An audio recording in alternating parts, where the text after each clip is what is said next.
Hi everyone, my name is Busang. I am a second year PharmD major here at MCPHS, and I am joined today by Marthe-Anne and Marissa, who work for the Center of Academic Success and Enrichment, otherwise known as the CASE office, and they're going to be answering some questions for us today. Guys, can you introduce yourself, please?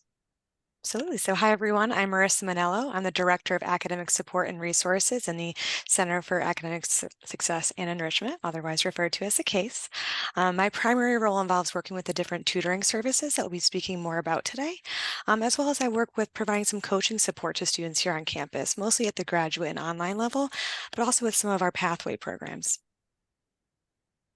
Hi, Busang. Thank you. My name is Marthe-Anne Monagle. I'm an academic coach in the Center for Academic Success and Enrichment, aka the CASE. As an academic coach, I am a liaison for specific academic programs. I work with a cohort of students, and I additionally work with our student veterans. Hey, thank you so much. So we're going to jump right on into it. So the first question I have is for Marissa. Just general sort of feeling it out. What kind of academic support is available at the CASE office? Yeah, so we do have a number of resources available. We have some faculty support through our faculty mentor program. We have academic advising and coaching through our academic coaches, and we also have a number of tutoring services available through the ULN. So we'll be talking about those a little bit more in depth. But we also have, general resources here at the institution that are really meant to support your success the entire time you're here. So not just in your first year, not just in your second year, or even in your final year, but really to kind of help with that scaffolding to help you be a better prepared graduate. So we'll talk a little bit more about each of those, but the support here is not just relegated to the CASE. There are a number of other departments too that will also kind of support the success of students throughout their time here. Hey, thank you. I know you mentioned sort of mentors and coaches, and that goes along something that's called the MAC team. So for Martha-Anne, what is the MAC team, and when do I know who these people are? Great question. So the CASE is the home of students' MAC teams. So the MAC team is comprised of your faculty mentor and your academic coach. And you'll be able to find out the members of your MAC team when you begin in the fall and you're able to access a student portal called self-service. We might mention that again today. Just so you know, your faculty mentors are instructors and faculty members from your academic program. You'll be, one faculty mentor is assigned to each student, and while you're in your major, so you'll have the same faculty mentor throughout your time here. A faculty mentor can assist you with broad-based curriculum questions, career exploration, learning more about graduate and continuing education, understanding professionalism, and give you general advice about your chosen field of study. Your faculty mentor could share what other students in your major have done, both during their time here and after they graduated. Academic coaches, which is what we do, work with students on a one-on-one basis, and we assist in two main areas. One is working with students to help you learn your academic curriculum, planning your courses for the next semester and the next year, staying on track for graduation, which we know is super important, and overall just learning what comes next academically. We help with registration, course withdrawal, and different other functions like that. Our second main task when working with students, and a huge priority for us, is helping you learn and fine tune your student success strategies. Those strategies include goal setting and time management, study and learning strategies. Some students come to college with a good set of learning and student success strategies, and others maybe didn't have to have those strategies in high school. They were able to do well without them. But what we know is students do need to learn or fine tune some strategies, and we are here to help you with that. Absolutely, for sure. That's what I love about the case office is that I feel like because MCP is a bit of a smaller school, we get that personal touch of someone you know is looking out for you, watching out for your grades. If there's a dip or a change, someone's going to be there to help you right along the way. But speaking of like dips and changes in grades, I know students when they hear about university and higher education, they get a little bit scared, a bit nervous about the academics. So for Marissa, do we have any tutoring programs at MCPHS? Is there remote tutoring? How does all of that sort of work? Yeah, it's a great question. So that is my realm, more specifically. So offered through the case, we have what's called the University Learning Network, or ULN, which is a large umbrella term for a number of tutoring services offered here at the institution for all students. So we have some that are more course specific. So we have peer tutoring and professional tutoring, and these are offered in one-on-one or small groups, and really to help with those course specific questions. We also have our writing center that supports students through the writing process, and that's offered through our faculty tutors. We also have support for English language learners in the English Language Resource Center. So when it comes to our tutoring supports, they are already included in the tuition. So we don't want students to feel like they have to go outside the institution for these resources. Our peer tutoring specifically, these are students who have taken the courses here with the instructors. They've done well. They receive training, and they're intended to help you both with the content specifically, but also how to best approach that content. When it comes to our tutoring services, we do offer them in a variety of formats. So like I mentioned, both one-on-one and small group, as well as in-person offerings and remote virtual offerings. So we recognize that sometimes students might be commuting, or they have to catch a train or a bus somewhere. So, maybe a virtual appointment is better, or maybe they like to relegate their studying to here on campus. So we have in-person options too. But again, all of them are free of charge. And they do, again, start really in that first year, and they, help students throughout their 4, 6, or 3 years if students are in accelerated programs. So we have, whether it be first year or the professional courses, we have tutoring for it. Okay, fantastic. Yeah, I find particularly students gravitate to tutoring that's more peer-led. Not to say that like staff isn't as helpful, but it feels good to have a student who's also going through the same things you are, who can teach those things to you at sort of your level. So continuing the theme of like peer tutoring, can you speak a little bit about supplemental instruction and what that is? Yeah, so supplemental instruction, or SI, is a specific form of tutoring. So we refer to it as an embedded form of tutoring, which just means that the tutor's embedded in the class alongside the students. So not only, for example, would it have Busang taken the class before and earned an A or an A minus, but they also sit in the class again alongside the current students to stay up to date with the material being taught by the instructor. So in addition to staying, up to date on the material and attending class alongside the students, they offer 2 group study sessions each week that are regularly scheduled. One of these tends to be in a virtual format and one in person. And these are sessions led by the SI leader or the tutor assigned to the SI course. And these are really going to be for the larger courses that students find themselves enrolled in their first year and sometimes their second year as well.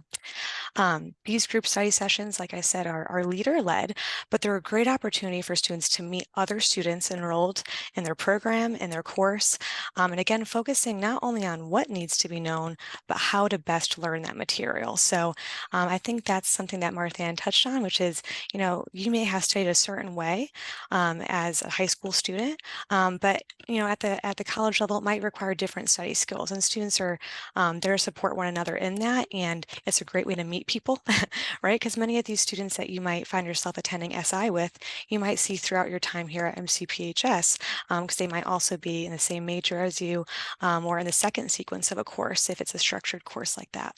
So SI is another great tutoring resource that's also student-led. Absolutely. I think SI is great, particularly because it comes pre-attached to a lot of these classes. I know when I first came into college, a lot of my friends hadn't really done tutoring before, and so the concept of it was a little bit scary or nervous for them. So just having that already embedded in the class made that transition so much easier, particularly when it comes from change from high school work to college work. I know you also touched a little bit on meeting people in your major. Can you also talk about like what exactly is this thing called Introduction to a Major? I know we've mentioned it a couple times, Marissa.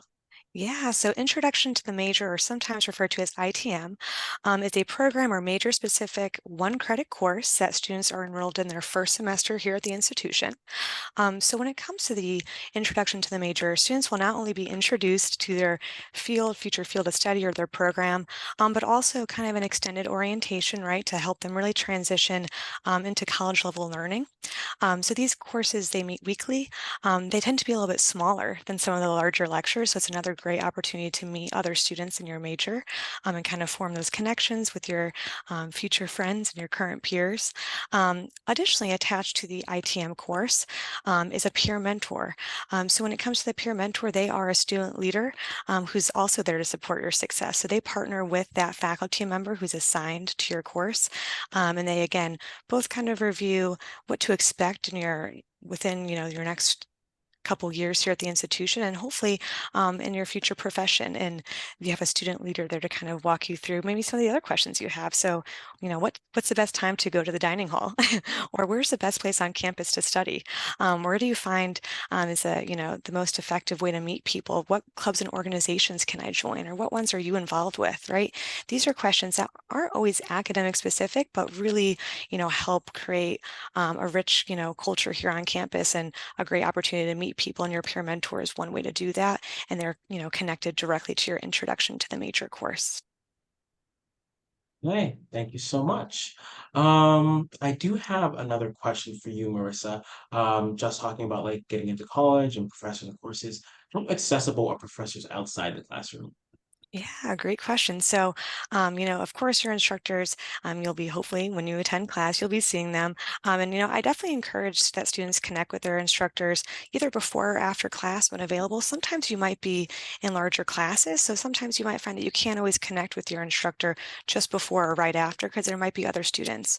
However, instructors and professors here, they typically have posted office hours. So whether those office hours are in person or offered virtually, but they're typically included in the course syllabus, which is kind of a student's roadmap to a course. So definitely, taking note of a syllabus. It has all that important information about the content itself, but also how to connect with the instructors.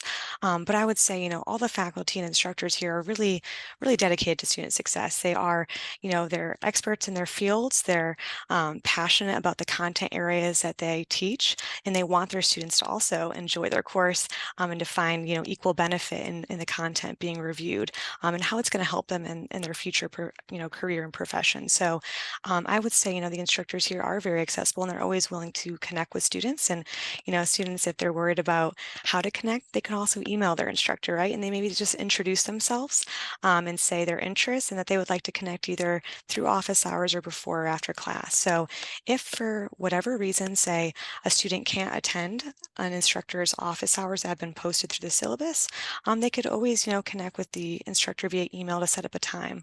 And another faculty resource is, of course, their faculty mentor, who sometimes can be used in similar respects with, talking about different opportunities in research or in the field. So there's other faculty connections that students can make as well. Great, thank you so much. That was a lot of information, very detailed. Thank you for that. Martha, I do have a question for you. Um, if I have a question about like my class schedule, how they're all set up, or why my class is at 8 a.m., what question, where can I go to get that answer? We find we get a lot of questions from new students in the months leading up to their first semester of college. So as incoming students, the registrar's office will be placing you in your required courses for your first semester. Um, Over the summer, though, there are going to be many changes which will be happening to all student schedules. And now those changes will be based on writing and math placements, as well as AP credits for courses you might have taken or early start college courses you might have taken in high school. So students, of course, can come to the case for help with their schedule at the beginning of the semester during a period of registration, which we call the add drop period, the first few days of each semester. And at that time, there'll have been changes and updates made to student schedules that have been finalized. And so if students at the beginning of the semester feel they need to change a section or something, we can help them with that.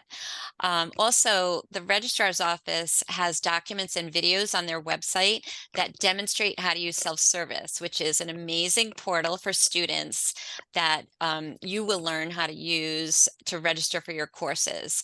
The self-service portal is so helpful. It allows you, again, to plan and register for your own courses, as well as look at your progress and your degree, and to plan ahead and see, to make sure that you're taking all the required courses. As coaches, we work with students a great deal through self-service. Thank you so much for that. Yeah, I find particularly the planner where I can see like 6 years ahead of the future really eases my sort of anxieties and worries. The class is right there, and I know I'm going to take, for example, pharmacokinetics in the second semester of my 5th year. Kind of weird to think I know what I'm doing in 2027, but it's still cool. So another question for you, Marthe-Anne. Here at MCPHS, we have students coming from all of the states and all over the world, really, with different like learning backgrounds and different sort of high school academics. And college is a totally different like academic ballgame. So what are the most effective study techniques and strategies for academic success in college? So that's a great question. What we think the best way to prepare for starting college is in the summer, in the months leading up to your first semester, browse our website, go on our mcphs.edu website, find your particular major, and first of all, familiarize yourself with your curriculum of your new major. That means look at the classes you're taking next year, click on the specific classes, and read the course description to get an idea of what you're going to be learning and studying, not only in your first year, but look at the later years too. You just mentioned pharmacoeconomics. Now that's a course you're going to take in your later years, but when you click on that course description and read about it, it's a really cool course. And when you're not going to be ready for that course when you first start in college, you're going to be starting with bio and chemistry, but it gives you an idea of what's to come and the kind of learning you're going to be doing before you get to that point. So again, read about your major, read about the classes you're going to be taking. In addition, as far as beginning to prepare yourself to learn new student success strategies and learning strategies, keep in mind that all students coming here will be taking a writing and a math course, and most students will also be taking biology and chemistry courses in their first and second years. So consider your math and writing placement results in the summer, and brush up on some of your math skills, such as algebra and trig. We find that that's often a skill that is very beneficial for students going into higher level math courses. Also, take a look at some online resources for college chemistry and first year biology or first year anatomy and physiology. I'm not saying, you need to devote hours and hours every day, but just engage your brain somewhat in thinking about these courses. Watch some videos online. And if anything jumps out at you as maybe an area that you haven't seen in a couple of years, maybe you had chemistry in your sophomore year of high school. So it's been a while. Whatever we don't use, we lose. And so just think about just re-engaging your brain into with the material. Think about chemistry, think about biology, watch some videos, and again, brush up on some of those math skills. That could be a really helpful way to help you hit the ground running when you start in September. Thank you so much for that. I know we talked a little bit about those extra videos and looking over that over the summer perhaps. But in terms of specifically like study techniques, is there only like one way to study in university, or what are the most effective techniques? So there are many very successfully and research evidence-based strategies that help students. And I'll just discuss a few, and Marissa, please feel free to jump in because there are so many good ones. but also there are some really simple ones. So for instance, use a planner. When you come to college, either a digital planner or a paper planner. And I'm just going to hold up this amazing planner that I don't know if you can see it, but all students in their first year receive a full-size planner from the case, which includes not just upcoming events on the campus, but also has resources and strategies throughout. But if you prefer a digital planner, that's fine too. Use whatever you know you will stick with. So that's one tool to help you manage your time. So the strategy there is good time management, which many of us really need help with. And so in the case, that's something that we can assist you with, and it can start with a planner. In addition, setting goals is very important. You want to set a goal and state your goal so that you can then set up steps to meet that goal. Look at self-testing is a really important strategy. So it's related to retrieval and a retrieval strategy, which means just recalling and bringing to mind something you previously learned. And self-testing is a great way to give you an accurate picture of how much have you learned, how much have you retained from what you learned, say, in your last class. So self-testing is a really important strategy. And being really productive and efficient in your studying. So we do have additional strategies and tips to help you maximize the time you're studying and which particular strategies are effective and which aren't too effective. And we want to help you obviously learn how to spend your study time with effective strategies. Thank you so much. I love especially that you mentioned the planner. I myself, I never used a planner in like high school. I was just kind of sort of go with the flow type of person. Once I got to college, things just sort of started falling out of my head if I didn't write them down. So I had to start using a planner, and it's really helped organize my life and manage my time efficiently. I do have another question for Marissa.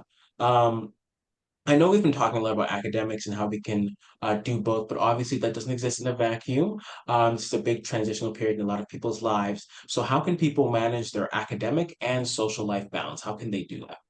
Yeah, great question. So, yes, of course, we want students to, hold in high importance their student role here, but we also want them to enjoy their time here at MCPHS and in Boston specifically, if located on this campus. So I think, when it comes to managing and balancing that both academic and social life, I think it does come down to time management.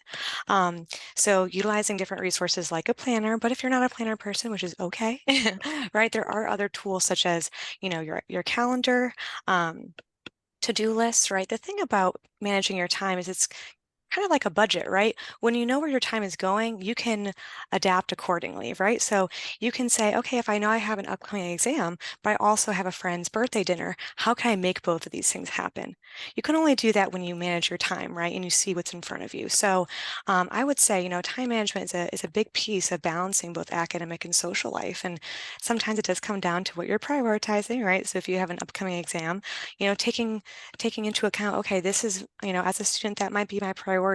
Maybe I could say I'll celebrate my friend's birthday next week after my exams are over, right? But we do want to, we know finding that community on campus is so important, and there are some opportunities to also socialize that are kind of built into the university. So becoming involved in organizations and clubs, right, that's some built-in time. But I do think it comes down to just taking stock of what you have going on, and thinking strategically about how can I make it work? How can I work with my academic coach? What does my peer mentor do to balance their social and academic life, right? So relying on your support system and your resources here to help you navigate that, I think, is a big piece of it. Yeah, yeah, absolutely. I know we've been talking a lot about like different techniques and strategies and things we may want people to start doing when they get to college, and they maybe perhaps things they should change. So to both Marthe-Anne and Marissa, this question is, what is the biggest change that students typically face when they're transitioning into college, and how do they overcome it? Yeah, I can take that one first. I do think time management is the biggest change and challenge. I think It can be easy to arrive to, arrive to college and see your class schedule and see that you're only in class for 15 hours. So that means I have more time. You have the same amount of time, right? As you did in high school, but you might not be in a classroom the same amount of time. So what does that mean? That means a lot of your learning is going to be taking place outside the classroom setting. So when you attend your classes, that's where you're going to be receiving that material and that content to work with on your own time and learn. So I think one of the biggest transitions is, how do I manage my time in a way that I'm still dedicating the appropriate amount to my studies?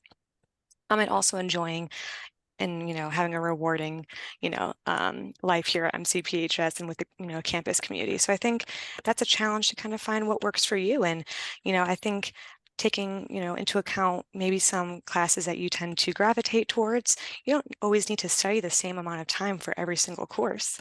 Kind of focusing on what you really need to work on and how to spend your time. But I do think one of the misconceptions is, oh, I have more free time now that I'm in college. It just looks a little bit different because you just have more unstructured time, which means you need to kind of create that structure for yourself in a way that's going to help you feel like you are leading the most fulfilling life here at MCP. Thank you. Thank you so much. Martha, did you have something to add to that? Yes, please. I agree with all that was said. And I also see a big challenge. We see a big challenge for students in being patient with themselves, allowing themselves time to make this huge life transition, comparing themselves to other students and worrying that everyone else understands or knows what they're doing so much more than I do. And so we just really encourage you to be patient with yourself, be willing to ask for help. So often, too, a student might have a question or be struggling with something, and they're not thinking that, oh, I can just go ask my coach about that, or I can ask my peer mentor about that, or my professor. And we really encourage students, for any question, ask someone, ask an RA or a professor or your coach or faculty mentor. And if you don't know who to ask, come to the case. And if we can't help you with your question, we will connect you with the person or department who can help you. We don't want you struggling by yourself. We don't want you sitting with questions that you don't have the experience to answer yet. We can help you with that. And so that's asking for help and being patient with yourself, two of my favorite tips. Okay, thank you so much. I do have one final question for you, Martha-Anne. For specifically our transfer students, because this process looks a little bit different for them, what are some tips they can use to navigate the academic pivot, moving from one university to our university? So we so enjoy working with our transfer students. We enjoy working with all of our students. And we understand that transfer students have very specific challenges that come along with leaving one university where you were used to a certain system and a certain structure of resources, certain way of attending class, and coming here. And so again, similarly to first year students, I encourage transfer students to be patient with yourself. See this as the transition that it is, as well as, just feel free to leverage your strengths. You are an experienced college student. You've done this before, and so you know the benefits of some of the strategies that we've mentioned for brand new students. Transfer students often already have really great study strategies. They've learned how to navigate college already. And so now they're going to need to tweak those strategies so that they fit the coursework they're currently taking. Additionally, we really, really encourage our transfer students to connect early and often with the case as well as first year students. Come in so that we're always working with you. When you're a transfer student, your courses that you've completed may not line up perfectly with the curriculum of your new program, because you may be ahead in some courses and have some other courses that you're catching up in. And that's perfectly fine. And that's where working with your coach can really help you. So for transfer students, again, be patient with the transition, but also tap into your resources right away. It's something you were probably doing anyway at your old school. So find us. If you have ITM, perfect. You're going to learn so much about MCPHS resources through ITM. But if you're an older student, then look for the case, look for all the different resources we have here. And again, don't be afraid to ask for help. We'll help you, and if we can't, we'll connect you with a department who can help you. Yes, thank you. Absolutely. Martha and Marissa, thank you so much for joining us today and answering all of our questions. To our viewers out there, thank you for watching. We hope that you continue to explore our YouTube page. We have helpful tips about financial aid, housing, specific programs, etc. We also hope that you come visit us on campus, and you can schedule a visit by going to mcphs.edu/visit. Thank you so much for your time, everyone. Thanks for saying. Yes, thank you.